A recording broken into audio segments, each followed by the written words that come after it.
No. Bueno, pues vamos a empezar a ver hoy lo que tenemos que ver hoy. Ya mandé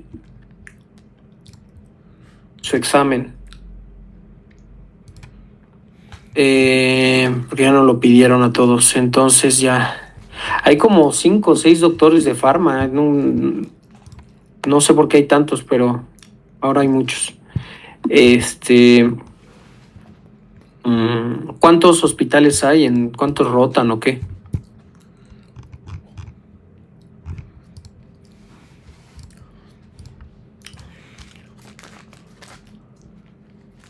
¿No tienen idea?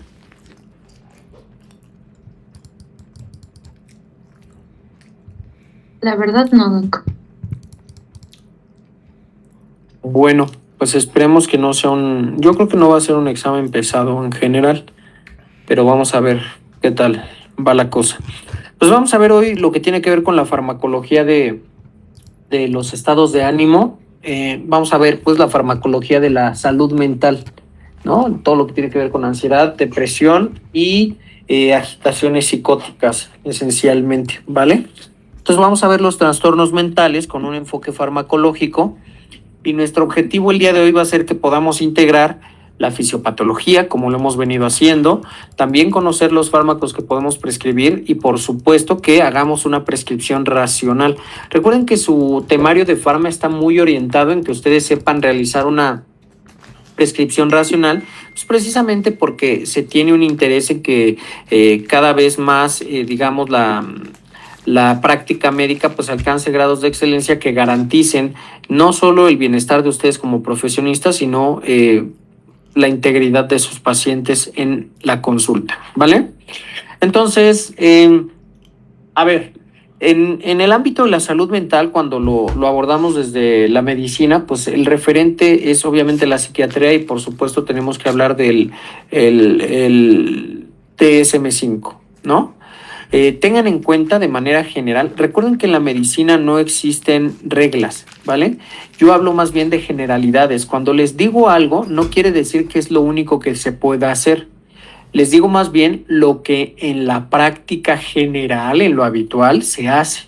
Claro que hay que evaluar el caso por caso, ¿no? Pero las clases, pues, salvo algunos episodios que tenemos, como en los casos de aprendizaje que les dejo siempre al final, que son escenarios específicos y que para eso los armo, pues realmente tenemos que hablar de generalidades, ¿no? En general, las pautas de prescripción también siempre nos van a decir que lo ideal es que tengas primero el diagnóstico efectivo de cualquier enfermedad y que luego ya te vayas de manera escalonada. Esto quiere decir un fármaco en una dosis baja.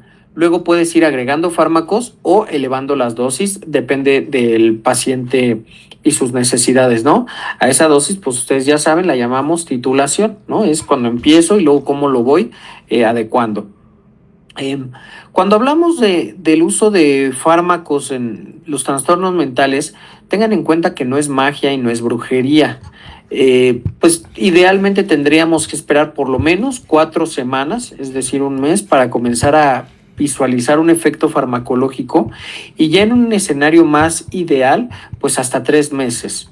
¿Vale? O sea, si en 3 meses de tratamiento, por ejemplo, de un cuadro depresivo, yo veo que mi paciente no resuelve de la mejor manera, entonces puedo ya pensar en adoptar otro tipo de estrategias o incluso en cambiar medicamento o agregar medicamento, ¿no? Esto porque digamos que los principios farmacológicos de los medicamentos en la salud mental, pues se abordan más desde la perspectiva teórica del origen de la enfermedad y no de digamos, el ideal de lo que quisiéramos que ocurriese, ¿no? Porque tiene sus riesgos, ¿vale? Ustedes tienen que acordarse que en lo general, cuando hablamos de, por ejemplo, depresión, estamos esencialmente hablando de falta de algo, ¿vale? Ese algo pues son aminas y las aminas que particularmente se asocian a los estados depresivos son la serotonina y la dopamina, ¿vale? A eso lo llamamos la teoría de la monoamina. Entonces la depresión es la consecuencia de que no tenga serotonina, dopamina o incluso adrenalina y noradrenalina.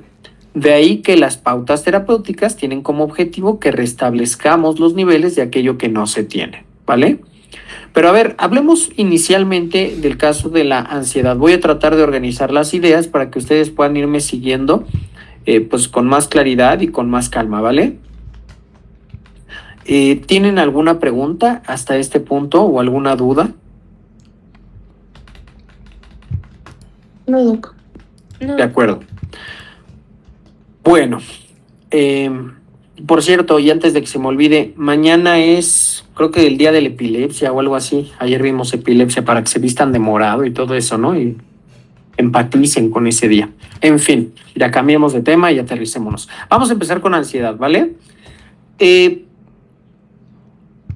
Aquí lo que tienen ustedes que tener claro es que no existe, como por ejemplo si ocurre en diabetes o en obesidad y tal, no existe una ley de la fisiopatología de una enfermedad. No existe. Lo que tenemos es una teoría, es un supuesto o una serie de supuestos, ¿de acuerdo? En general, hoy se piensa que la ansiedad es consecuencia de que 3 elementos converjan. Número 1, se reduce la actividad de GABA. Recuerden que GABA es un inhibidor. Número 2, se incrementa la actividad de serotonina mediada por los núcleos dorsales del RAFE. Están pues prácticamente a nivel del bulbo, ¿verdad? Y que la serotonina es uno de los elementos opioides del sistema de analgesia endógena del cuerpo. Y número 3, un incremento en la función simpática, ¿vale? Me refiero del sistema simpático, por supuesto. Entonces, básicamente, retomando la clase de ayer, la ansiedad es el resultado de que tengas muchos elementos excitatorios y poco o nula actividad de elementos inhibitorios, ¿vale? Y pues basado en ese principio podemos más o menos atender algunas pautas terapéuticas de prescripción, ¿vale? Porque entonces podemos reconocer al menos 3 sitios activos. Número 1, si hablamos de una disminución en la función de GABA, pues hablaríamos del receptor de GABA. Número 2, si hablamos de un incremento en la actividad de serotonina, pues hablaríamos del receptor de serotonina. Y número 3, si hablamos de un incremento en la actividad simpática, pues hablamos de una modulación simpática que tiene que ver con los receptores alfa y o beta. ¿Va que va? Entonces, básicamente, según la causa, es el tratamiento. Aquí la cuestión es que clínicamente tú no puedes distinguir eso.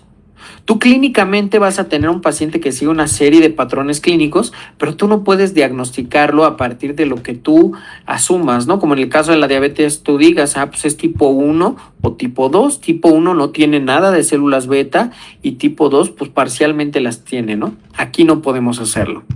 Entonces, de ahí que el abordaje clínico sea mucho más complejo y nos obligue a tener mayor cautela, ¿vale?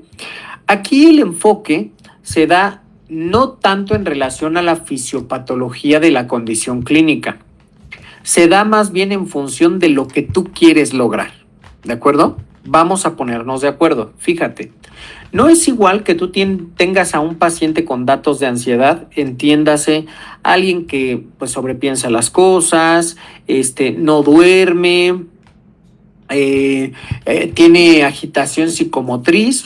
No es lo mismo a que seas una persona ansiosa y que simplemente pues tengas insomnio, ¿vale? Porque evidentemente el primer escenario que les acabo de plantear clínicamente va a generar un impacto más agresivo en la calidad de vida de nuestros pacientes que aquel que simplemente no puede dormir. Sin embargo, pues eso no quiere decir que el que nada más no puede dormir, pues hay que tratarlo distinto o hay que ver que aguante, a ver hasta dónde aguanta, no. Se adoptan estrategias distintas, ¿vale? Ahorita van a ir entendiendo a qué me refiero. Voy a retomar muy brevemente porque aquí también tenemos en el estado de ansiedad, pues también podemos hablar del uso de benzodiazepinas. A las benzodiazepinas ya las mencioné ayer, alprazolam, lorazepam, clonazepam, ¿vale? Todas estas son benzodiazepinas y bueno, lo que tienen que recordar de ellas es que interactúan con el receptor de GABA A, que es un receptor ionotrópico, y pues por consecuencia dicho receptor va a incrementar la frecuencia de apertura de los canales de cloro, lo que induce hiperpolarización de la neurona, es decir, la neurona se va más para abajo, se queda más dormida y pues por consecuencia para que tú la despiertes, es decir, que alcances el umbral, necesitas que el estímulo sea más grande. ¿Qué tengo que saber del uso de benzodiazepinas en el estado de ansiedad? Pues bueno, es muy fácil. Van a estar indicadas en episodios específicos, como lo puede ser un estado de ansiedad agudizado, por ejemplo, o una crisis de pánico, ¿de acuerdo? Incluso también los puedes usar como agentes sedativos e hipnóticos en los cuadros de insomnio. Recuerden que el insomnio es una de las formas más comunes de trastornos del sueño, pero no es la única, ¿de acuerdo? Pues una de ellas. Sin embargo, también tienen ustedes que saber que el uso de benzodiazepinas, al menos para insomnio, no se recomienda de primera elección. Aquí estamos hablando de que antes de pensar en este tipo de fármacos, pues podemos considerar algunos alternativas terapéuticas cuando hablamos de insomnio, como por ejemplo algunos antihistamínicos o incluso los fármacos Z, ¿vale? Bueno, ¿qué más debemos de saber de estos medicamentos? Las benzodiazepinas para el estado ansioso, o bueno, más para ser más claros, las crisis o los trastornos de ansiedad, porque no es lo mismo. El trastorno de ansiedad es el estado, una crisis es un evento aislado, ¿vale? El trastorno de ansiedad sería, para el caso de los benzodiazepinas, pues que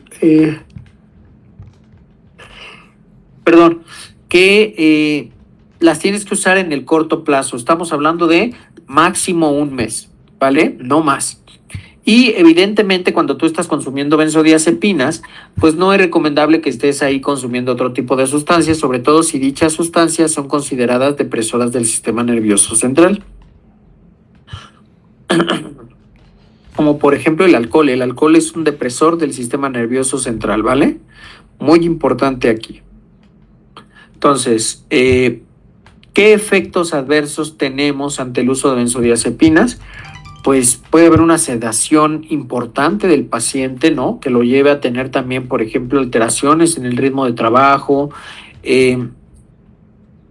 puede tener dependencia porque se genera algo que se llama tolerancia. Ese es el riesgo más importante de las benzodiazepinas.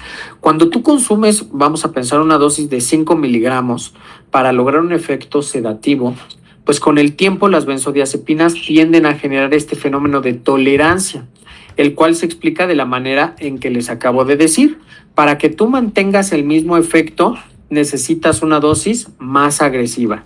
Es decir, para poderme dormir ya no me basta con 5 miligramos, ahora necesito 10 y luego 15 y luego 20 y así me voy, ¿de acuerdo? ¿Vamos claros hasta aquí? Sí, doc. Ok, bueno, entonces, por ejemplo, si hablamos de drogas o sustancias de abuso importantes, de las que yo tuviera que cuidarme si estuviese consumiendo benzodiazepinas, hablaríamos esencialmente de dos. Número uno, ya se los dije, es el alcohol. Y número dos son los opioides, ¿vale? Los opioides los vamos a ver la próxima semana. ¿De acuerdo? Sobre todo en el caso de los opioides y del alcohol, puede haber un riesgo letal. Estamos hablando de que te mueres. Ojo aquí, las benzodiazepinas tienen un antídoto. El antídoto se llama flumazenil. Importante. Flumazenil es el antídoto de las benzodiazepinas. Esto que estoy diciendo forma parte del rubro de toxicología laboral, que también viene en su temario. Entonces, esto es lo que les voy a decir. Para que una benzodiazepina alcance una dosis tóxica, se dice que se requieren hasta 1000 veces la dosis máxima permitida. Esto quiere decir que si la dosis máxima de una benzodiazepina X es de 30 miligramos al día, pues yo requeriría 1000 veces esos 30 miligramos para alcanzar una dosis letal, ¿no? O sea, en palabras sencillas, lo que les quiero decir es, son fármacos que se utilizan para alteraciones del estado mental. Tampoco los farmacólogos se chupan el dedo. Si tú sabes que le puedes dar estos medicamentos a pacientes que están en riesgo, por ejemplo, suicida, pues difícilmente vas a darles un medicamento que les sirva para cumplir su objetivo, ¿vale? Cuidado con eso, no se dejen llevar no es tan fácil. De pronto existe este mito de que, pues bueno, casi que te vas a morir. No es así, ¿vale? Luego tenemos otros medicamentos para el estado de ansiedad, como por ejemplo la buspirona, ¿vale? La buspirona es un agonista parcial del receptor de serotonina de tipo 1A, ¿vale? Receptor de serotonina de tipo 1A. ¿Qué ventajas tiene la buspirona en relación, por ejemplo, a las benzodiazepinas? Pues probablemente la más importante sea que no generan dependencia y que por consecuencia tampoco generan un efecto de tolerancia, ¿vale? También podríamos decir que no son agentes sedativos, pero aquí hay un riesgo. Dijimos que este fármaco es un agonista de serotonina. O sea, eso quiere decir, agonista, acuérdate que es una molécula que al acoplarse a un receptor produce un efecto biológico esperado. Entonces, si el efecto biológico de serotonina es la activación simpática y yo te acabo de decir que ese es el problema en un estado de ansiedad, pues uno de los efectos adversos asociados asociados a la buspirona, pues precisamente tiene que ver con, por ejemplo, una agudización del cuadro de ansiedad, ¿vale? Entonces, aquí insisto, si es un paciente con tendencias muy marcadas, por ejemplo, de insomnio, pues no le vas a dar buspirona porque el riesgo que tú tienes de marcarlo más es evidente, ¿vale? Pero si en cambio tú tienes un paciente que el insomnio no es su mayor problema, pero sí conductas adictivas, puedes entonces recurrir a la buspirona como una alternativa terapéutica, ¿de acuerdo? ¿Dónde lo podemos dar? Ya les dije, en un trastorno de ansiedad generalizada, pero también pues el inicio es mucho más lento en comparación a la buspirona, que es más evidente. Ahora, imagínate que tú tienes un evento de agudización. ¿Cuál puedes utilizar? Pues en ese caso es más conveniente utilizar una benzodiazepina. A lo mejor un paciente que esté muy acelerado, quiera hacerse daño, en ellos damos una benzodiazepina porque vamos a encontrar un efecto más inmediato. Y bueno, aquí ya depende de la consideración de uso.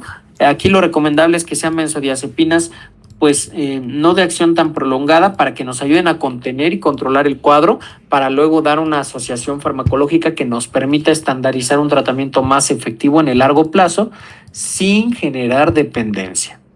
¿De acuerdo? Vamos agarrando la idea, o alguno de ustedes tiene dudas hasta este punto, algún comentario, alguna pregunta. Yo tengo una duda, Doc. ¿La buspirona entonces en qué casos estaba indicada? Buspirona. Te decía que en los casos de trastorno de ansiedad, igual como lo estamos viendo, estamos hablando de ansiedad generalizada, ¿vale? Pero, por ejemplo, no para crisis agudas. O sea, haz de cuenta que si el paciente ahorita, no sé, le avisaron que lo van a correr del trabajo y entonces empieza con un ataque de ansiedad, en esos pacientes la buspirona no nos va a servir, ¿no? Está muy eufórico, agitado, se pone incluso agresivo, en ellos no nos va a servir. Entonces, ¿dónde sí podríamos darlo? Un ejemplo es pacientes que tienen tendencia o tienen conductas adictivas. Tendencia a conductas o conductas adictivas, ¿vale? Sí, doctor, gracias. De que con mucho gusto. Pero insisto, no en crisis agudas. Ok, bueno, si hablamos del estado de ansiedad, pues entonces también tenemos que hablar de los antiadrenérgicos. Ustedes ya los conocen, ¿no? Pero el nombre que utilicé para referirme a ellos, por ejemplo, fue el de betabloqueadores, porque si yo les digo antiadrenérgicos, pues está muy ambiguo el tema, ¿no? Hablemos más específicamente de los betabloqueadores. Los betabloqueadores sí nos van a ayudar a coartar, a frenar de golpe los estados de ansiedad y evidentemente a reducir los síntomas físicos, por ejemplo, sudoración, palpitaciones, agitación. Nos ayudan a que el cuadro no se somatice o no se perciba tanto. Somatizar quiere decir la expresión física de una condición mental. O sea, por ejemplo, ustedes todos, eso existe, ¿de acuerdo? Y les voy a poner un ejemplo.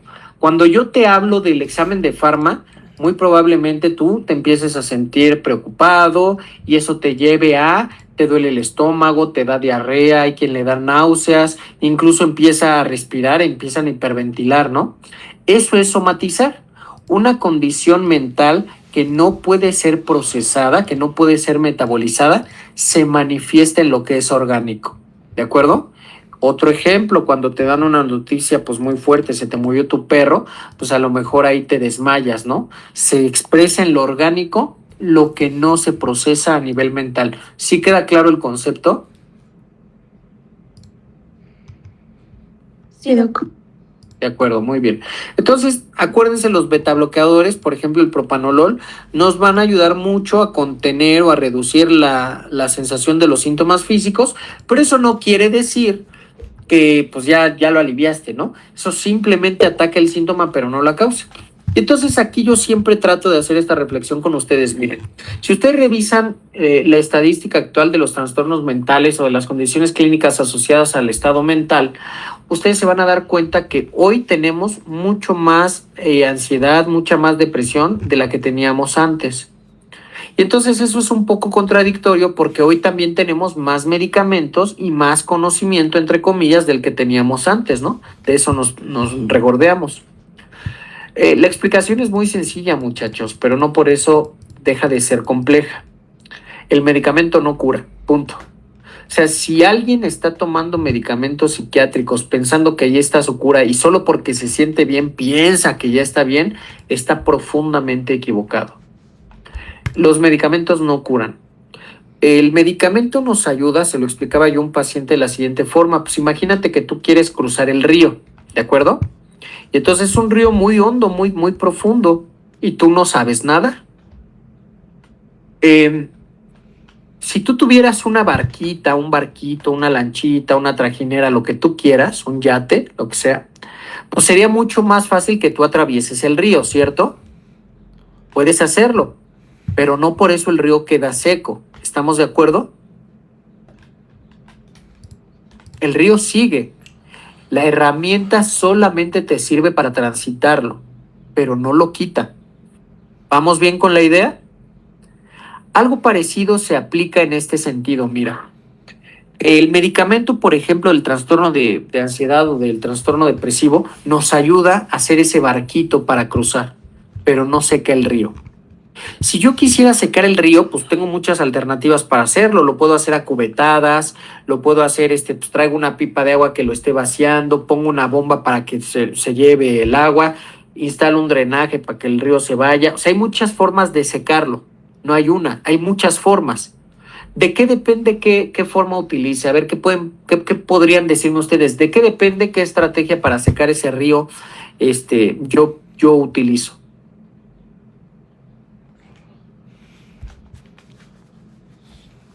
Pues a lo mejor de las herramientas que tengas, o no sé. Por ejemplo, como dime una herramienta, Musi.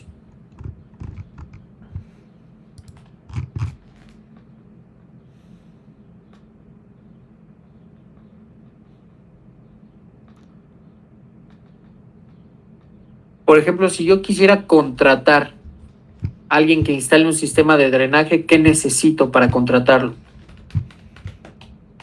Dinero. Dinero. Muy bien, Lalo, necesito dinero. Y todos estos ejemplos que yo les puse, todas estas estrategias para secar el río, ¿serán igual de precio o tendrán precios variables?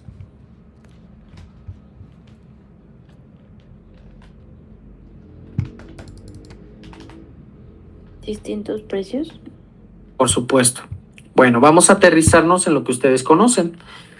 Estas estrategias para secar el río es la enfermedad. El bote para cruzarlo es el medicamento. Y las estrategias para secarlo son las formas de terapia.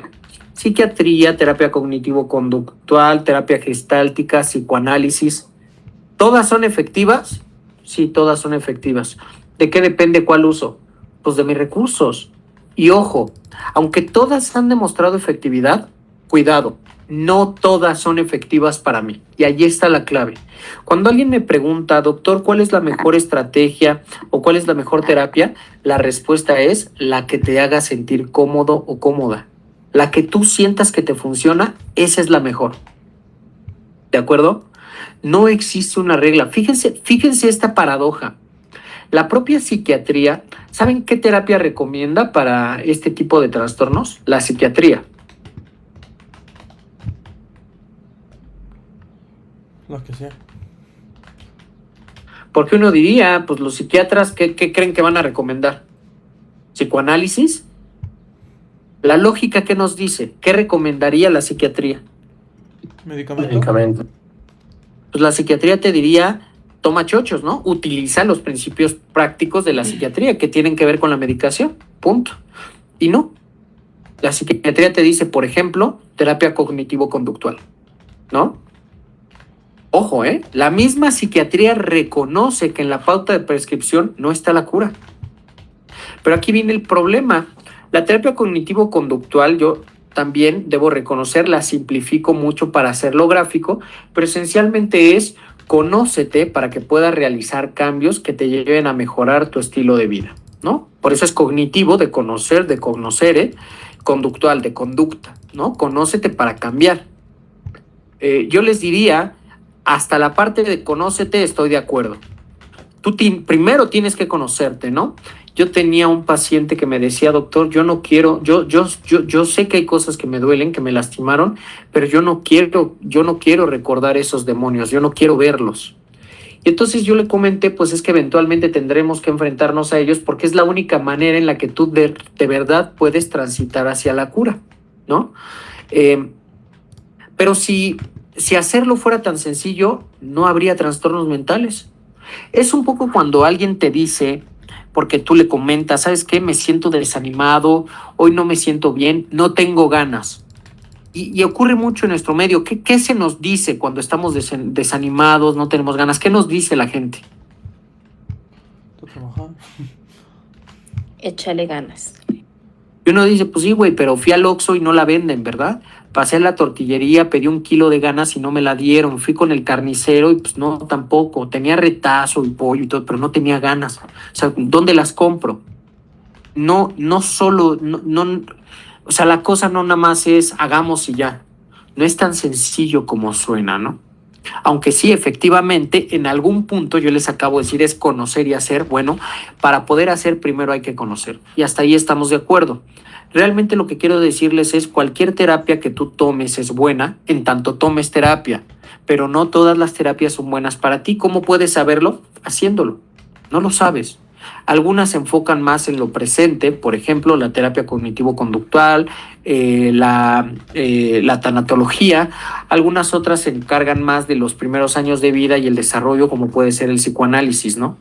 Pero lo importante es que ustedes sepan acompañar de una buena terapia una estrategia farmacológica. Y entonces sí, eventualmente el río, que en este caso, como les dije, es la enfermedad, se va a secar y tú que no sabes nadar, pues puedes transitar ahí caminando sin que te vayas a ahogar. Insisto, el medicamento no es una cura, el medicamento es solo una herramienta. Por eso hoy tenemos más suicidios, tenemos más crisis, más trastornos, porque la gente cree que con chocho ya la va a librar o con el TikTok, no, eso no pasa. Ojalá fuera así. No es el caso. Y por el contrario, hoy la información nos satura, nos sobrepasa y nos llena de mugre la cabeza. Como consecuencia, pues cada vez más se comparan, cada vez más se autoexigen, cada vez más se despersonalizan y eso los lleva a perderse. Déjenme, les voy a decir algo que es profundo y que con el tiempo tal vez puedan ir entendiendo. Cuanto uno más se conoce, más se da cuenta que no sabe nada. Fíjense lo que les acabo de decir. Cuanto uno más se conoce, más se da cuenta que no sabe nada de sí mismo. Porque en medida que tú vas conociendo tu realidad, digamos, psíquica, no tu realidad biológica que vives, ¿no? No, tu realidad psíquica, pues se te van rompiendo un poco los sueños e ilusiones porque aquello que tú construiste y que pensabas que era, no es, ¿de acuerdo? Eso es muy profundo y es algo de lo que más choca en terapia. En fin, vamos ahora al trastorno depresivo. Recordarles que en el contexto de las enfermedades mentales, trastorno es una condición clínica que implica que hay afectación en el estilo de vida, ¿no? Esto quiere decir el paciente ya no puede desarrollar sus funciones, ya su calidad de vida se ve mermada, ya hay alteraciones evidentes en su integridad física y por consecuencia es necesario hacer una intervención. Todos nos deprimimos, pero no todos tenemos trastornos depresivos. Todos tenemos ansiedad, pero no todos tenemos trastornos de ansiedad. Insisto, esto tiene que ver con una afectación directa al estilo de vida, ¿no? Y ya les adelantaba yo que, bueno, pues la depresión hoy se explica a través de la falta, ¿no?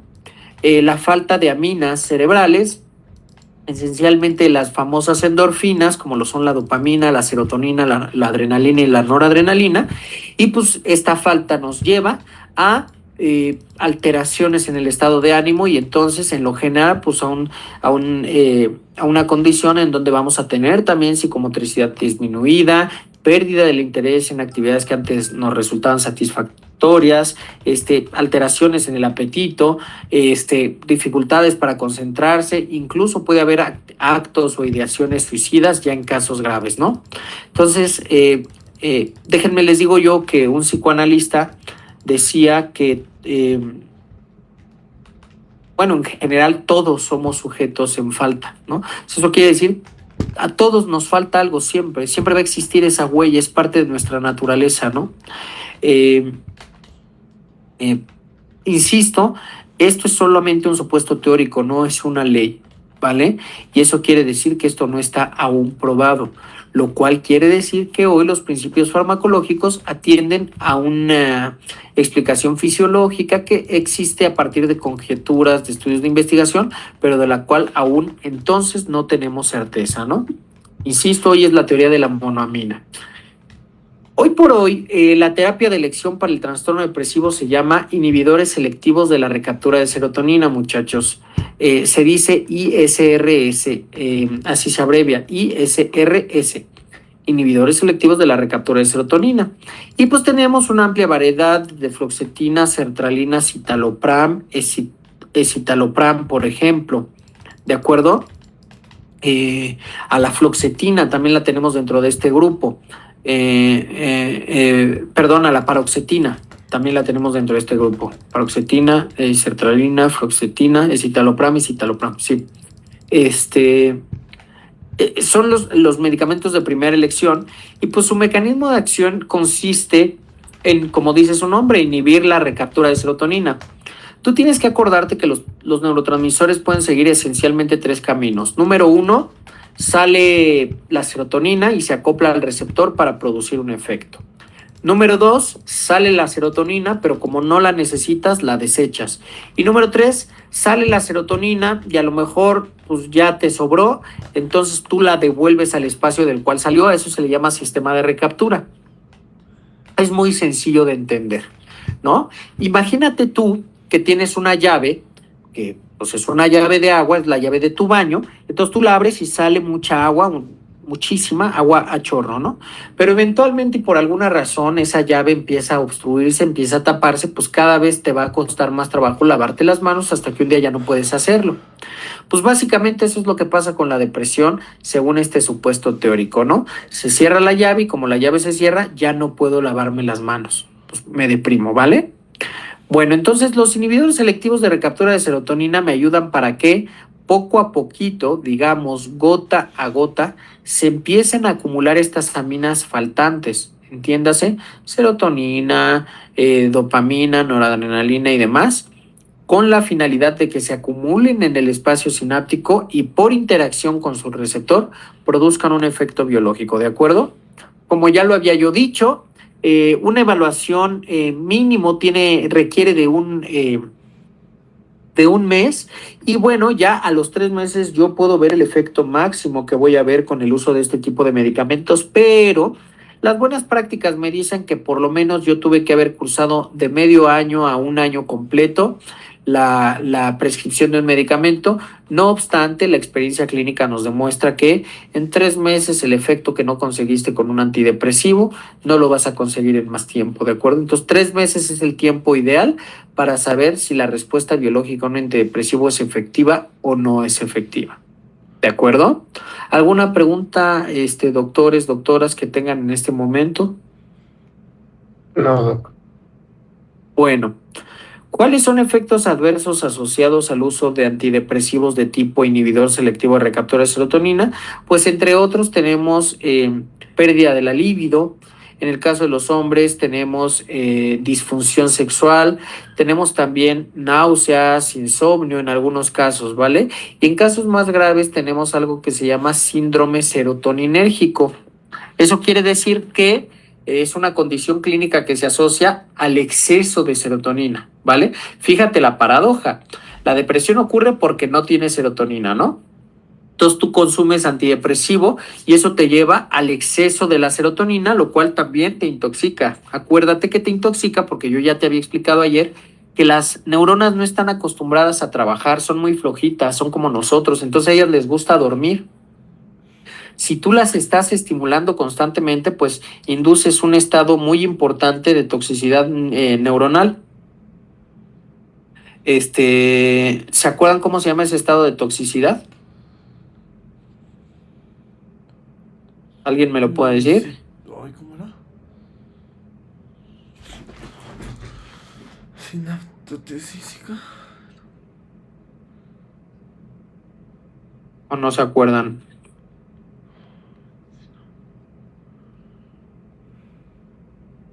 ¿No nadie? No. Éxito-toxicidad, ¿de acuerdo? Sí. Sí sabía. El estado de éxito-toxicidad es también el estado de toxicidad neuronal que nos lleva a la pérdida, pues obviamente de neuronas y pues por consecuencia alteraciones en la actividad, ¿de acuerdo?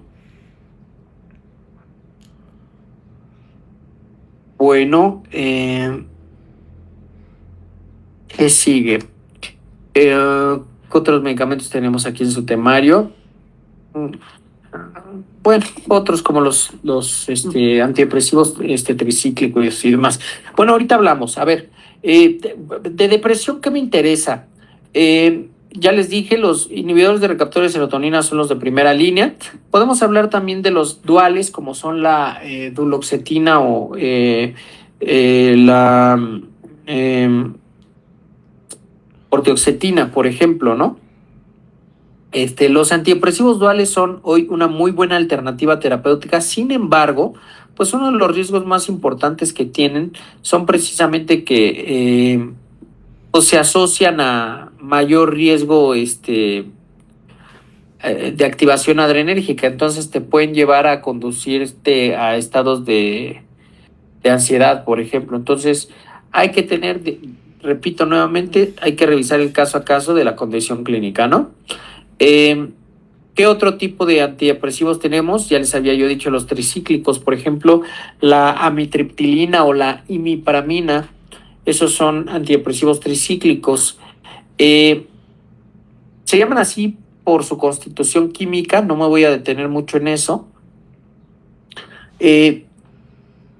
Van a inhibir la recaptura de serotonina y de noradrenalina, como los duales, pero además van a tener otro tipo de efectos. Por ejemplo, los tricíclicos inhiben la recaptura de noradrenalina y también de serotonina, pero al mismo tiempo bloquean al receptor de histamina de tipo 1 y al receptor adrenérgico alfa 2. Entonces, hablamos de que su efecto es mucho menos selectivo y como consecuencia, sus efectos secundarios son mucho más marcados. Por ejemplo, estados de sedación, por ejemplo, efectos anticolinérgicos, por ejemplo, pueden producir hipotensión y en algunos casos incluso arritmias cardíacas. También están asociados a toxicidad cuando se incrementan en dosis, ¿de acuerdo? Entonces, no sé si tengan alguna pregunta de estos fármacos que acabo de mencionar, que son los tricíclicos.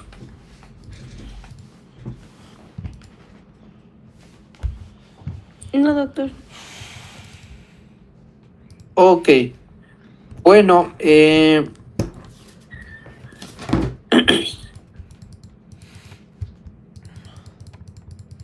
existe un grupo de medicamentos que son los inhibidores de la monoaminoxidasa, no me voy a detener mucho en ellos. Representan un riesgo porque aunque sí se utilizan, se asocian más a crisis hipertensivas, sobre todo ante el consumo de algunos alimentos. Entonces, su propio temario ve muy limitada su aplicación y de hecho prácticamente no los menciona. Simplemente yo les diría, hoy no son terapia de primera elección y, perdón, lo ideal sería considerar el uso de antidepresivos inhibidores de receptores de serotonina, ¿vale? Vámonos a hablar muy brevemente de la agitación psicótica, prácticamente ya es la última parte de la clase, ¿no? De manera general, recuerden que este temario ya no está enfocado en las pautas que pudimos ver con más detenimiento, pero vámonos a enfocar a la agitación psicótica, ¿vale? Por ejemplo, podemos hablar de un estado ansioso depresivo, el famoso trastorno bipolar, ¿no? O en ya, no sé, en un brote psicótico propiamente dicho. Incluso podríamos hablar de otras formas de psicosis como la esquizofrenia. No me voy a meter para encuadrarme en alguno de ellos, pero sí les diré que digamos que los cuadros psicóticos están esencialmente relacionados a una incremento en la actividad dopaminérgica. Tú tienes que acordarte que existen vías neuronales. A ver, acuérdate que el cerebro es la mejor forma de imaginarse al cerebro. Creo que todos podemos hacerla. Imagínate una bola de estambre. ¿Sí saben lo que es el estambre? ¿Todos saben? Sí. Con el que juegan los gatos o las abuelitas andan tejiendo, ¿no? Bueno, pues eso es el cerebro, ¿no? Imagínate que el cerebro es un conjunto de personitas que están de un lado al otro agarrando una cuerda, pero no sé, yo con esta mano, no sé, por ejemplo, ¿no? Veo a Lalo y le digo, Lalo, tú toma con una mano la cuerda y yo la agarro con esta, pero yo mismo con esta otra mano le digo a Monse Salas, Monse, ahora tú agarra esta cuerda, y entonces Monse va y le dice a Monse González, pues tú agarra esta cuerda, pero entonces regresan con Lalo y le dicen, y tú agarra esta, y luego viene Alessandra. Entonces todos vamos formando un hilo conductor, ¿vale? Eso es el cerebro. El cerebro es una serie de circuitos neuronales que se comunican a través de vías. Aquí lo importante es que estas vías están formadas por distintas neuronas o distintos tipos de neuronas, y cada neurona habla un lenguaje distinto según el área en donde se ubique. Hay neuronas que hablan en lenguaje de dopamina, hay otras que hablan en lenguaje de serotonina, otras que hablan en lenguaje de noradrenalina, ¿vale?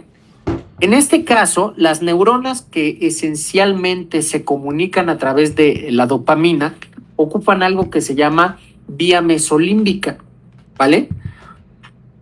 Y entonces es importante porque si tú sabes que las activaciones psicóticas están asociadas a incrementos en la actividad dopaminérgica que producen agitación psicomotriz y toda la serie de elementos que componen este tipo de síndromes, pues tú clínicamente lo que tienes que hacer es bloquear esas vías, ¿no? Es decir, antagonizar las vías dopaminérgicas del sistema mesolímbico. Entonces, básicamente los principios farmacológicos de los brotes psicóticos están enfocados en el bloqueo o en el antagonismo de las vías dopaminérgicas, particularmente de los receptores de dopamina de tipo 2, ¿vale? Entonces, ¿qué fármacos tenemos como antipsicóticos típicos? ¿Qué fármacos conocemos hoy como antipsicóticos típicos?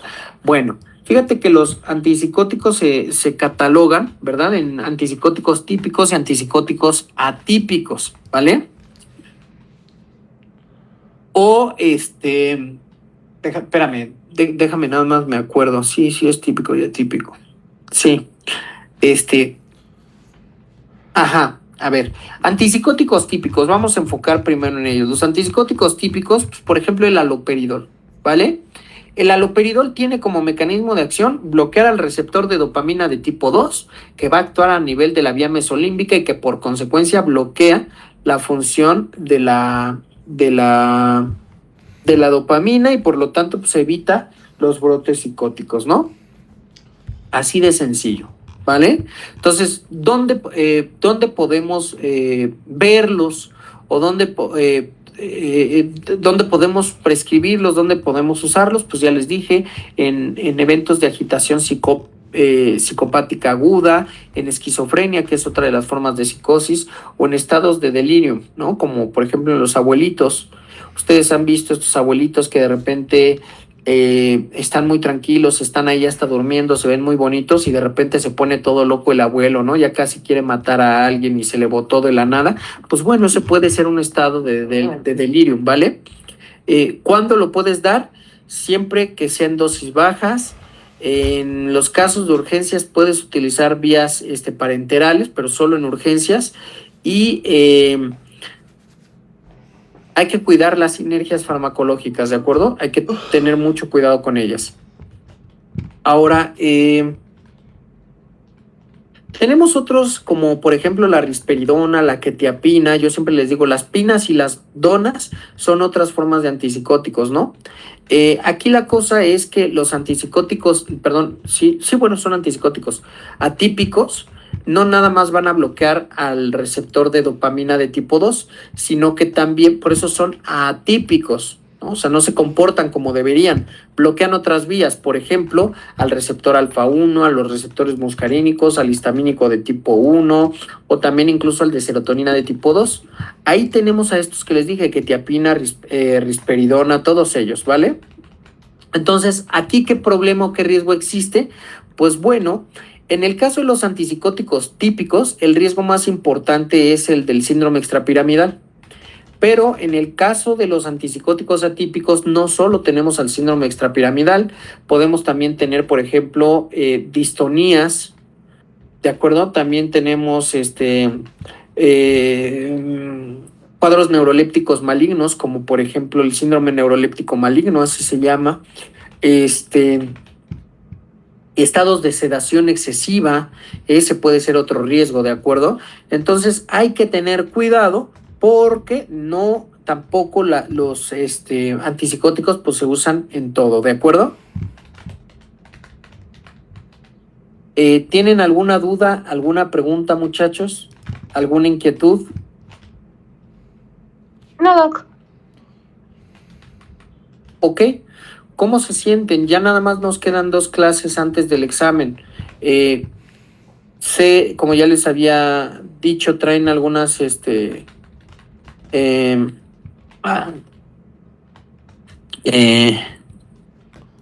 inquietudes que ya me mandaron, con mucho gusto la reviso, pero ¿qué más? ¿Qué otra información tienen? ¿Alguna duda que haya surgido o todo va bien?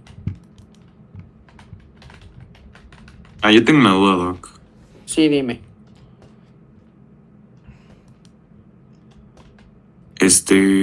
¿Por qué se dan los RASI en la insuficiencia cardíaca? O sea, ¿y como cuál sería su categoría para darlos?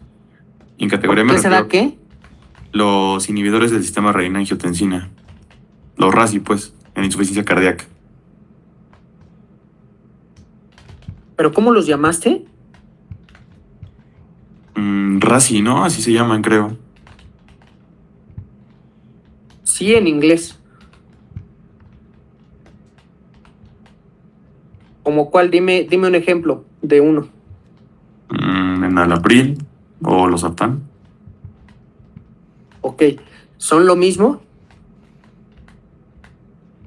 No. Ok, entonces partamos de eso. A ver, de inicio, déjame cerrar y ya te contesto. De lo de hoy les voy a dejar unos casos clínicos y ahorita los vemos, ¿vale? A ver, vamos a empezar entonces de lo que me acabas de preguntar. Sí está bien, pero en inglés lo que dijiste. Si estamos aquí, se llaman antagonistas, o sea, si estamos en español, se llaman antagonistas del sistema renina-angiotensina-aldosterona. Aguas, porque si te los aprendes como RASI y te los pongo o te los ponen al revés, no te los vas a saber y van a andar diciendo que no se los di. Es buena tu pregunta, pero hay que entonces partir de distinguir entre los 2 tipos de insuficiencia cardíaca que existen, Ricardo. ¿Cuáles son los tipos de insuficiencia cardíaca que existen? Sistólica y diastólica. Perfectamente bien contestado, ¿no? Desde el punto de vista fisiopatológico los distinguimos así, y desde el punto de vista clínica, ¿cómo los distinguimos?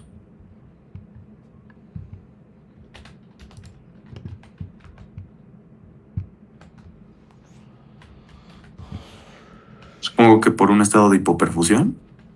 No.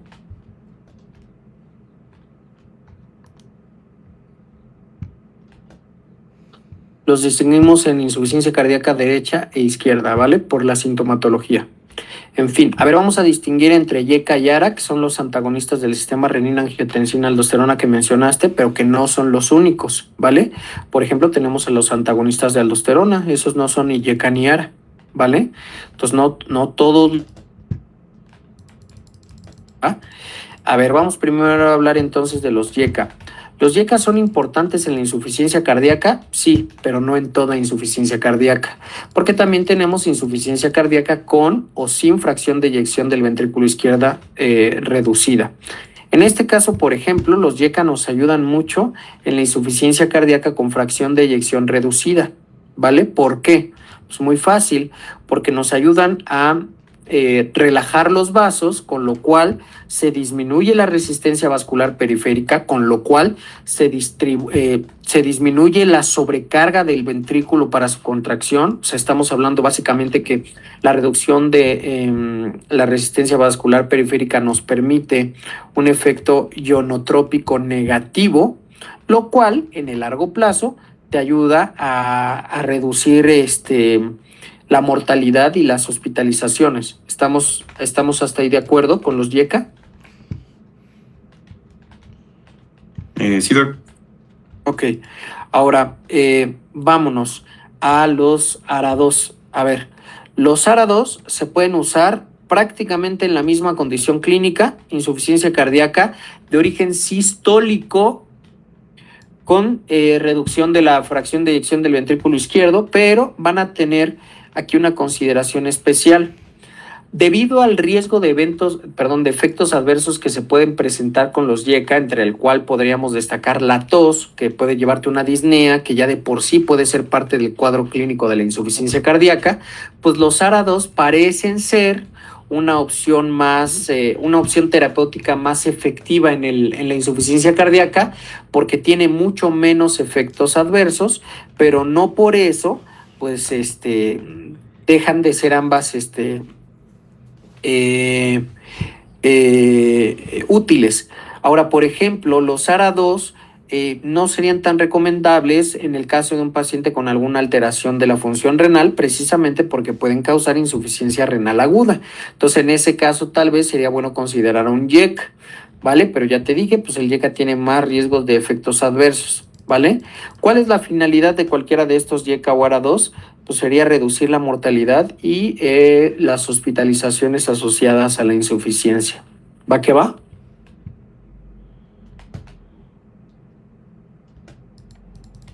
Sí, doc. Gracias. Ándale. Bueno, ¿alguna duda o alguna pregunta de otro tema o de la clase de hoy? La pregunta fue muy buena de Ricardo, pero llegó como 15 años tarde, ¿no? A ver, Gus, tú échate una de hoy, aviéntate una de hoy, Gus. Tú ahorita que estás ahí arreglando algún mofle, haznos una pregunta de hoy. Pues de hoy ya no tengo, doc. A lo mejor de Eso, perfecto. Tú ya... Ok, todos por favor pídanle sus apuntes a Gus. Él va a pasar el examen con 10. Yo sé que la va a librar bien. ¿Sale? Él ya no tiene duda alguna. Es un buenazo además. Sale pues. Les voy a publicar los casos. A ver, armen sus grupos, ya saben, 4 equipos de 4, porfa.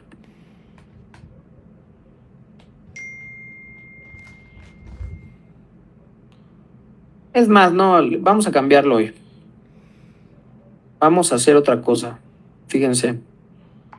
Me van a hacer algoritmo de tratamiento para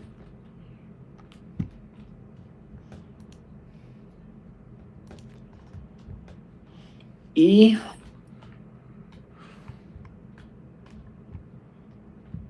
ya. Pónganme quiénes son hagan los equipos, pónganme los 4 integrantes del equipo y díganme qué tema escogen. Ya les puse 4 condiciones clínicas: ansiedad, depresión, esquizofrenia e insomnio.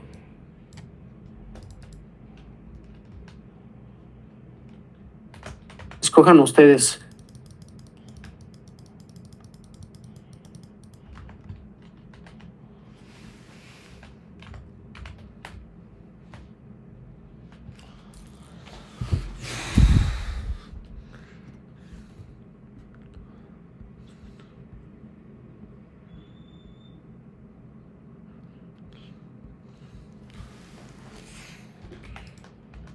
Pero pónganme qué tema escogen. Ale, no me pusieron. Bonitsu, no me pusieron. Arturito, no me dijeron. Ok, va.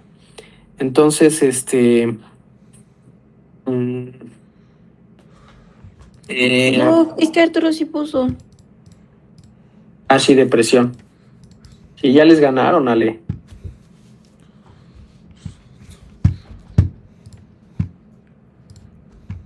Ale, les toca cambiar. Ya también les ganaron ansiedad. No, ansiedad no. No, sí les ganamos Monse. ¿No puedes repetir cuáles entonces? ¿Sobran?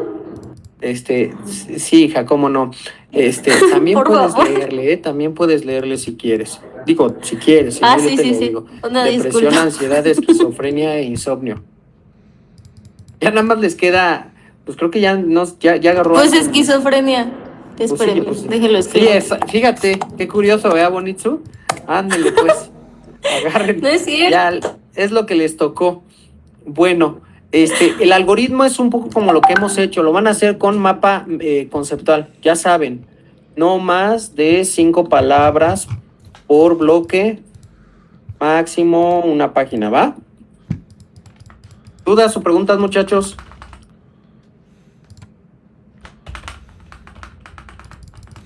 Vale, pues, cualquier cosa me avisan.